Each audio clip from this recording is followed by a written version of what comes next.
Hello students, welcome to today's class. So student, today we are going to discuss some more topics of chapter 6, that is computer networking. तो chapter 6 का ये part 2 है. part 1 हम already discuss कर चुके हैं इस chapter का. अगर आपने उस वीडियो को नहीं देखा है तो आप लोग देख लेना. इस वीडियो के डिस्क्रिप्शन में उस वीडियो का लिंक मैंने दे रखा है. ओके, तो आप लोग चेक कर लेना. तो चलिए आज की इस वीडियो को स्टार्ट करते हैं और डिस्कस करते हैं कुछ और टॉपिक्स को. Okay, so today we are going to discuss about network components. Okay, तो कौन कौन से नेटवर्क कंपोनेंट के बारे में डिस्कस करेंगे उनको देख लेते हैं. Okay, we will discuss about server, client, NIC card, जो एनआईसी कार्ड होता है उसके बारे में डिस्कशन करेंगे, एंड मोड ऑफ कनेक्शन के बारे में बात करेंगे, मॉडेम को डिस्कस करेंगे, एंड हब को डिस्कस करेंगे, and switch, repeater, router, gateway and bridge, इनको भी हम डिस्कस करने वाले हैं. Okay, so these are the network component which we are going to discuss. Okay, तो चलिए स्टार्ट करते हैं. तो पहले डिस्कस करते हैं सर्वर को. Okay, so what is server? A server is a powerful computer with high speed and great processing capabilities. There can be multiple server in a computer network. Server can link other computers or electronic device together to provide important services to both private and public users. तो देखिए server क्या है, एक powerful computer है जिसकी की बहुत high processing power होती है. ओके, और एक नेटवर्क में कई सारे सर्वर भी हो सकते हैं, मतलब एक से ज़्यादा सर्वर एक नेटवर्क में हो सकते हैं. और नेटवर्क में जो कंप्यूटर होते हैं वो सर्वर से कनेक्टेड होते हैं जिससे कि वो सर्वर से सर्विसेज को एक्सेस कर पाएँ. मतलब क्या है, आप सिंपल टर्म में कह सकते हैं सर्वर जो है एक पावरफुल कंप्यूटर है जो क्या करता है, नेटवर्क में बाकी कंप्यूटर्स को सर्विस प्रोवाइड करता है. जो भी क्लाइंट कंप्यूटर्स होते हैं उनको सर्विस प्रोवाइड करता है. यहाँ पे देखिए इस डायग्राम में देखिए, यहाँ पे जो मेन कंप्यूटर है, ठीक है, ये एज अ सर्वर वर्क कर रहा है. ठीक है, तो ये जो सर्वर होगा तो इससे सारे कंप्यूटर बाकी जो नेटवर्क में होंगे वो सारे कनेक्टेड होंगे. तो ये क्या कर रहा है, सर्विस को सर्व कर रहा है बाकी सब कंप्यूटर्स को. मतलब क्या है, जो भी सर्विसेज होंगी वो सब यहाँ से जा रही होंगी इन कंप्यूटर्स पे. ठीक है, तो ये जो सर्विस प्रोवाइड करेगा इस कंप्यूटर को हम बोलेंगे सर्वर. ओके, जो सर्व कर रहा है नेटवर्क में सर्विसेज को उसे हम बोलते हैं सर्वर. आई होप आपको समझ में आ रहा होगा. तो ये काफी पावरफुल कंप्यूटर होता है क्योंकि ये सब कंप्यूटर्स को सर्विस प्रोवाइड करता है नेटवर्क में. ओके, तो इसकी हेल्प से सारे कंप्यूटर आपस में कनेक्टेड रहते हैं. कोई भी कंप्यूटर किसी को भी इंफॉर्मेशन भेज सकता है in a network. Okay, I hope आपको सर्वर का कॉन्सेप्ट समझ में आ गया होगा. तो अब डिस्कस कर लेते हैं क्लाइंट को. So what is client? A client is a computer system which uses a network to access a remote service from the server. It can access all the application or information from the main server. A client is also known as node. तो देखिए क्या है, client computer का मतलब क्या है, जो network में सर्विसेज को एक्सेस करता है उसे हम बोलते हैं क्लाइंट कंप्यूटर. जैसे कि मैंने आपको अभी एग्जांपल की हेल्प से सर्वर को समझाया था कि ये जो सर्वर है ये सर्विस प्रोवाइड कर रहा है नेटवर्क में बाकी कंप्यूटर्स को. तो ये तो सर्वर हो गया जो सर्विस प्रोवाइड कर रहा है. लेकिन जो बाकी कंप्यूटर हैं जो कि सर्विस एक्सेस कर रहा है तो इन्हें बोलेंगे हम क्लाइंट कंप्यूटर्स. ये क्या होते हैं, क्लाइंट कंप्यूटर्स होते हैं जो कि इस सर्वर से सर्विसेज को एक्सेस करते हैं. तो जो भी कंप्यूटर नेटवर्क में सर्विस को एक्सेस कर रहा है उसे हम बोलेंगे क्लाइंट कंप्यूटर, और इसको नोड भी बोलते हैं. It is also known as node. Okay, I hope आपको क्लाइंट का कॉन्सेप्ट समझ में आ गया होगा. क्लाइंट कंप्यूटर का मतलब है जो नेटवर्क में कंप्यूटर कनेक्टेड है जो कि सर्विसेज को एक्सेस कर रहा है उसे हम बोलेंगे क्लाइंट कंप्यूटर. ओके, तो चलिए अब बात करते हैं एनआईसी की. एनआईसी की फुल फॉर्म होती है नेटवर्क इंटरफेस कार्ड. तो नेटवर्क इंटरफेस कार्ड क्या होता है, देखिए इसको भी डिस्कस कर लेते हैं. It is a small piece of computer hardware which facilitates the communication between different computer over a network.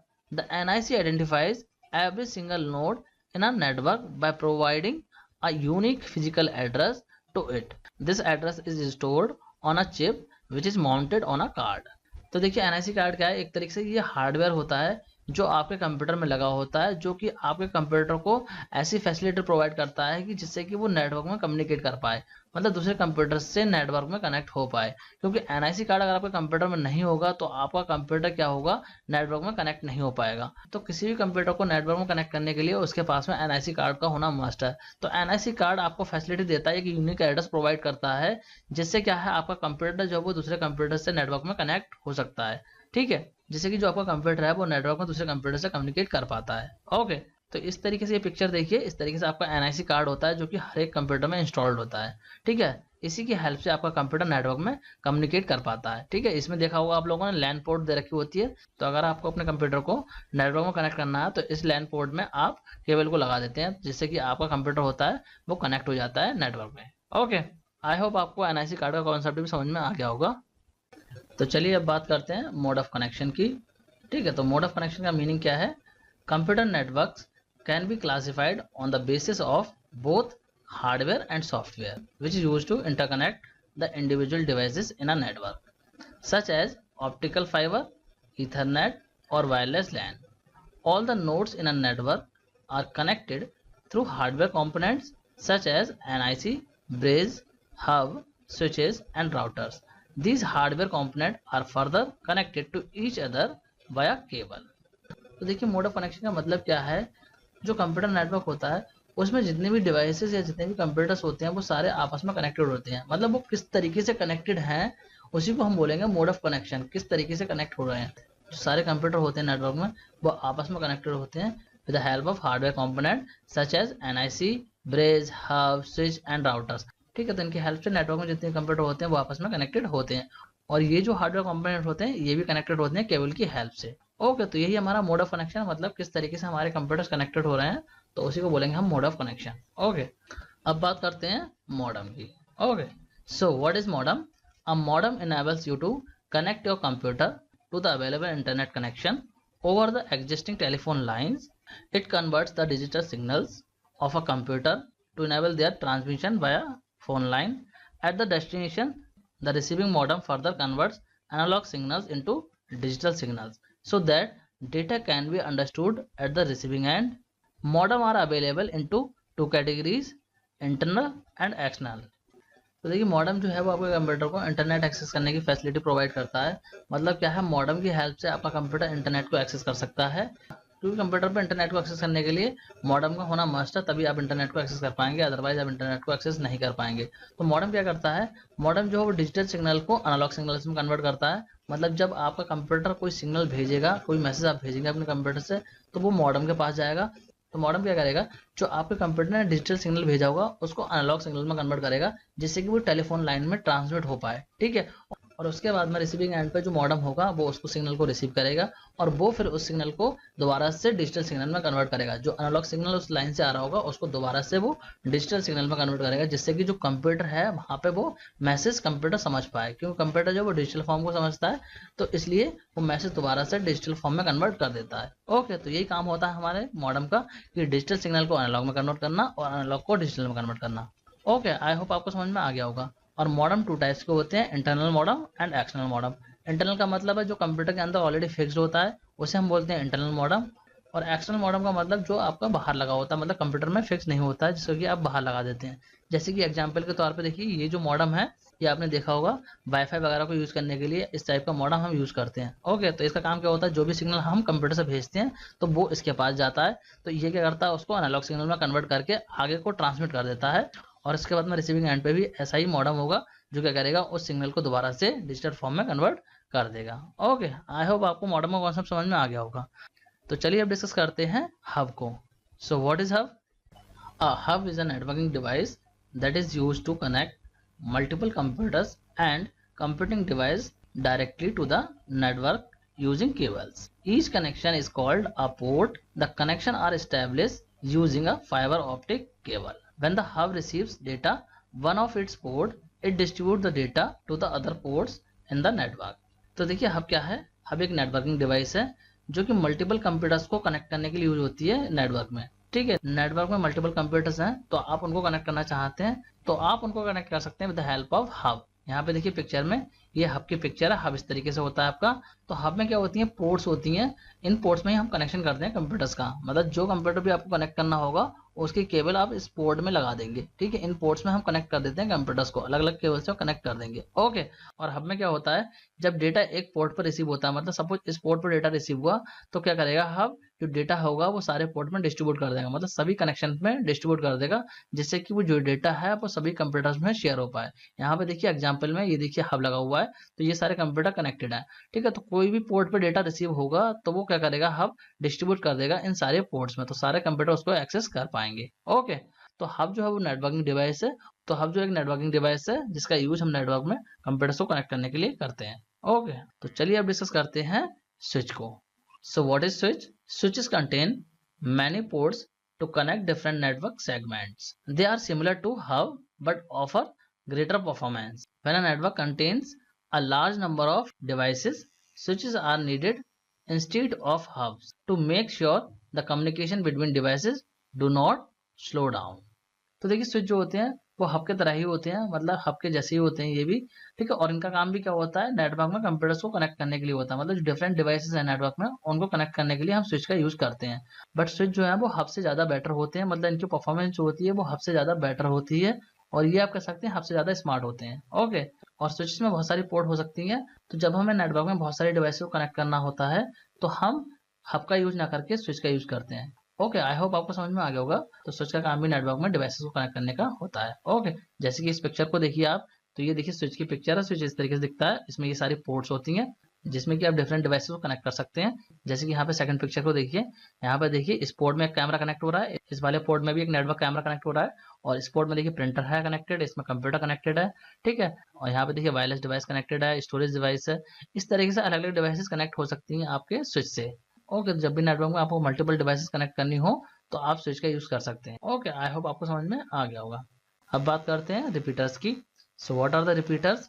A repeater is a communication device used to regenerate a signal. It receives electronic signals, clean them, and retransmit them. Signals tend to be distorted when transmitted over a long distances. Repeaters are needed so that signals can travel longer distance with the same strength or even at a higher power. तो देखिए repeaters क्या होते हैं। Repeater भी एक networking device है, कह सकते हैं आप कम्युनिकेशन डिवाइस है, जिसका काम क्या होता है सिग्नल्स को रीजनरेट करने का है, या आप कह सकते हैं इनका काम होता है सिग्नल्स को एम्पलीफाई करने का। मतलब क्या है, जब किसी नेटवर्क में सिग्नल्स को ट्रांसमिट किया जाता है तो सिग्नल लॉन्ग डिस्टेंस में क्या होते हैं, वीक हो जाते हैं। मतलब बहुत लॉन्ग डिस्टेंस के लिए आप डेटा को ट्रांसमिट कर रहे हैं, तो उस केस में क्या होता है, एक पॉइंट तक तो आपको सिग्नल अच्छे मिलते हैं, उसके बाद में आगे को सिग्नल जो होते हैं बहुत ज्यादा वीक हो जाते हैं, और वहां से डेटा जो है बहुत स्लो ट्रांसमिट होता है। ओके, तो इसी प्रॉब्लम को सॉल्व करने के लिए यूज करते हैं रिपीटर को। रिपीटर क्या करते हैं, सिग्नल्स को रिसीव करते हैं, ठीक है, और रिसीव करने के बाद में उन सिग्नल्स को दोबारा से क्लीन करते हैं, और क्लीन करने के बाद में दोबारा से उसको रिट्रांसमिट करते हैं हायर लेवल पे। मतलब क्या है, दोबारा से उसकी स्ट्रेंथ को बूस्ट कर देते हैं, जिससे कि वो आगे को उसी स्ट्रेंथ से ट्रांसमिट हो पाए। मतलब जो सिग्नल वीक हुए हैं वो दोबारा से सही हो जाए, ठीक है। तो रिपीटर काम ये होता है कि जो वीक सिग्नल्स होते हैं उनको दोबारा से एम्पलीफाई करता है। ओके, आई होप आपको रिपीटर समझ में आ गया होगा। अगर आप लोगों का कोई डाउट है या किसी भी टॉपिक के रिगार्डिंग, तो आप लोग कमेंट कर देना, मैं आपके डाउट को क्लियर कर दूंगा। तो चलिए अब बात करते हैं रूटर की, ठीक है। रूटर या फिर राउटर भी बोल सकते हैं इसको आप। So what is router? A router is a communication device that is used to connect two different networks such as two LAN or a LAN and WAN. It plays a vital role in controlling the traffic and keeping the network efficient. It chooses the best route for the data packets to be transmitted at the receiver's end. तो देखिए router जो है वो भी हमारा एक networking device है, कह सकते हैं कम्युनिकेशन डिवाइस है, जिसका काम होता है दो डिफरेंट नेटवर्क को कनेक्ट करना, ठीक है। मतलब क्या है, ये दो LAN को कनेक्ट करने के लिए यूज हो सकता है। मतलब एक आपकी LAN है और फिर दूसरी LAN है, तो उन दोनों LAN को आप कनेक्ट करना चाहते हैं तो आप बीच में यूज कर लेंगे राउटर को। या फिर आप LAN मतलब लोकल एरिया नेटवर्क को आप कनेक्ट करना चाहते हैं वाइड एरिया नेटवर्क से, मतलब इंटरनेट से कनेक्ट करना चाहते हैं, तो उस केस में भी हम राउटर का यूज करेंगे, ठीक है। जो आप वाईफाई के लिए मॉडेम यूज करते हैं वो भी एक तरीके से राउटर ही होता है, क्योंकि वो आपके लोकल एरिया नेटवर्क को वाइड एरिया नेटवर्क से कनेक्ट कर रहा होता है, ठीक है। तो वो हमारा एक नेटवर्क से दूसरे नेटवर्क को कनेक्ट करता है, ठीक है। तो एक तरीके से वो भी हमारा एक राउटर ही होता है। आई होप आपको समझ में आ रहा होगा। और राउटर जो बहुत ही इंपॉर्टेंट रोल प्ले करता है ट्रैफिक को कंट्रोल करने के लिए, मतलब आपके नेटवर्क को एफिशिएंट बनाता है, और आपके नेटवर्क को जो ट्रैफिक होगा उसको भी ये कंट्रोल करता है, ठीक है। और ये डेटा पैकेट के लिए बेस्ट रूट को चूज करता है। जब भी आप अपने कंप्यूटर से डेटा को ट्रांसमिट करेंगे तो ये चेक करेगा उस डेटा को सेंड करने के लिए कौन सा बेस्ट रूट है, जो भी बेस्ट रूट होगा उससे डेटा को सेंड करेगा। ओके, तो ये था हमारा राउटर। आई होप आप लोगों को समझ में आ गया होगा। तो चलिए अब डिस्कस करते हैं गेटवे को। So what is gateway?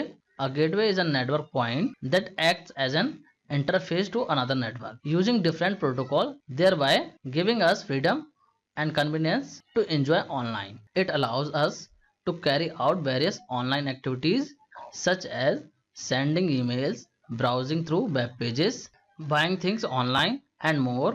It is a shared connection between a local area network and a larger system WAN. तो देखिए गेटवे क्या है, ये एक ऐसा पॉइंट है जहाँ पे कि एक नेटवर्क दूसरे नेटवर्क से इंटरेक्ट करता है। मतलब कह सकते हैं एक एंट्रेंस है, एक दरवाजा है, कह सकते हैं जहां से कि एक नेटवर्क दूसरे नेटवर्क से कनेक्ट होता है। मतलब दो नेटवर्क जहां पे ज्वाइन हो रहे होंगे उस पॉइंट को ही हम बोलेंगे गेटवे, ठीक है। मतलब एंट्रेंस है दूसरे नेटवर्क के लिए, एक नेटवर्क में से दूसरे नेटवर्क में जाने का एंट्रेंस पॉइंट है ये, ओके, आई होप आपको इतनी चीज समझ में आ रही होगी। और इसमें एक नेटवर्क दूसरे नेटवर्क से कनेक्ट होने के लिए डिफरेंट प्रोटोकॉल का यूज करता है, जो कि आपको फ्रीडम देते हैं बहुत सारी ऑनलाइन एक्टिविटीज करने के लिए, जैसे कि ऑनलाइन शॉपिंग है, ऑनलाइन ब्राउजिंग है, ईमेल को सेंड करना है। तो अलग अलग टाइप की सर्विस को आप परफॉर्म कर सकते हैं, क्योंकि यहाँ पे डिफरेंट टाइप के प्रोटोकॉल वर्क में आते हैं। जैसे कि आप लोगों ने किसी वेबसाइट को विजिट करा होगा तो आप लोगों ने देखा होगा वहाँ पे HTTPS लिखा हुआ होता है। ठीक है, तो एक तरीके से क्या है, ये इंटरनेट का काम कर रहा है एक नेटवर्क को दूसरे नेटवर्क में जाने के लिए। ओके, तो आप कह सकते हैं कि जो गेटवे है वो एक शेयर्ड कनेक्शन है between local area network and wide area network.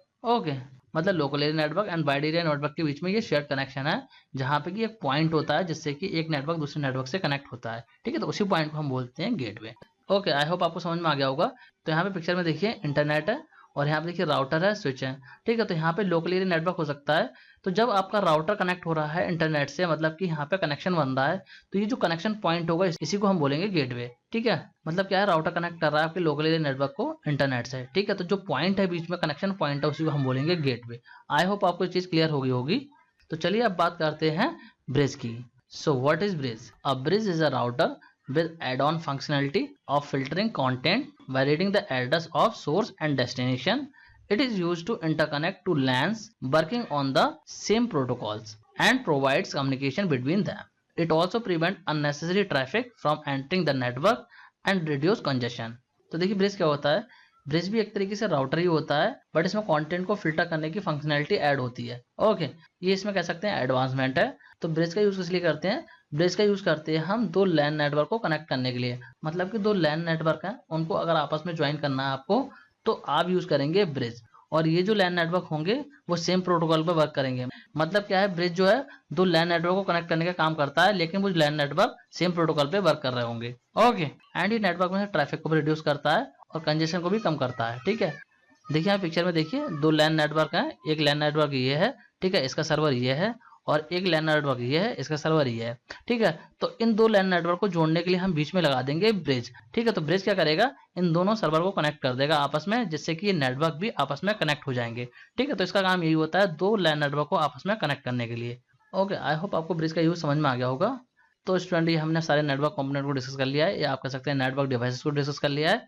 तो स्टूडेंट, इस वीडियो में इतना ही। जो बाकी के टॉपिक्स हैं वो हम नेक्स्ट वीडियो में डिस्कस करेंगे। So student, that's it for this video. Thanks for watching.